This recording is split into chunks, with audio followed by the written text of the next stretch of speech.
Do you know what? Doing voiceovers are so hard, especially when you hate the sound of your own voice. It just doesn't sound nice, but I'm sorry guys, this is the best I can do for you now.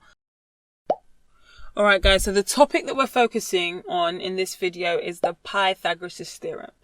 I'm not going to get into the history of the Pythagorean theorem. It's not that relevant when it comes to the application of the formula.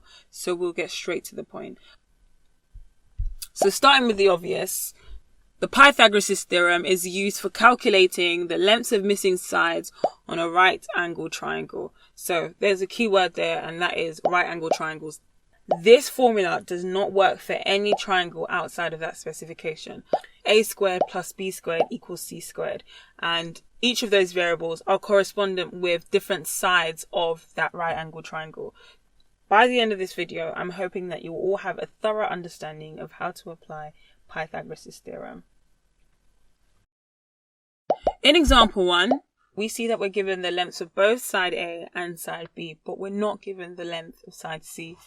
This is, as we've established before, the hypotenuse. So the first thing to do is very simple, plugging everything that you do know. You know that side A is 3, you know that side B is 4. You substitute these values into the formula. So where we have A squared plus B squared equals C squared, we end up with 3 squared plus 4 squared equals C squared. 3 squared is 9, 4 squared is 16. When we add these two together, we end up with 25. So now we've substituted in all the known values, and now we're trying to figure out the unknown, which is the variable C. So C squared equals 25. So the key to moving further along in this process is to square root both sides. The square root of 25 is 5, and the square root of C squared is C. Therefore, we're left with C equals 5. Whenever you square root a number squared, it's itself. So, for example, if you square root 100 squared, you're left with 100. If you square root 1,000,000 squared, you're left with 1,000,000. So anything you're square rooting that it's squared cancels out automatically, and you're left with the original number, which is, in this case, C.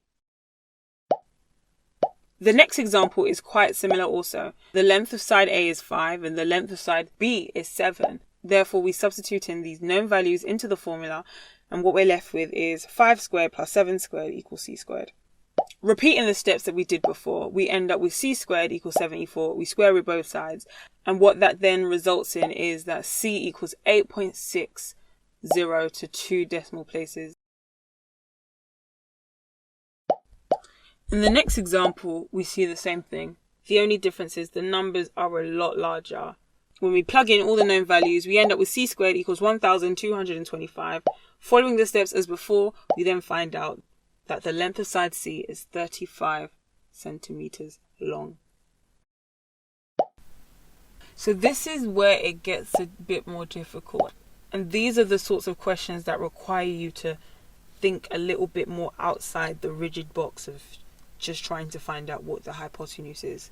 In this example, we see that we do know what the hypotenuse is. Substitute in the known values into the formula. A squared plus B squared equals C squared. We substitute everything in. We then have A squared plus 39 squared equals 89 squared.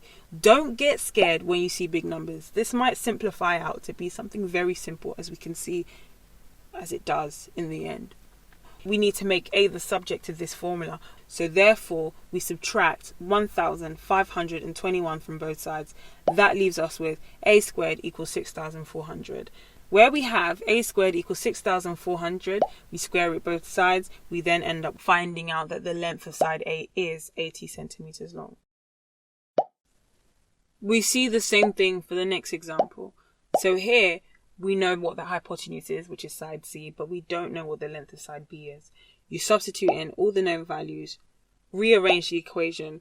What that then results in is B squared equals 95. And you end up with B equals 9.75 to 2 decimal places.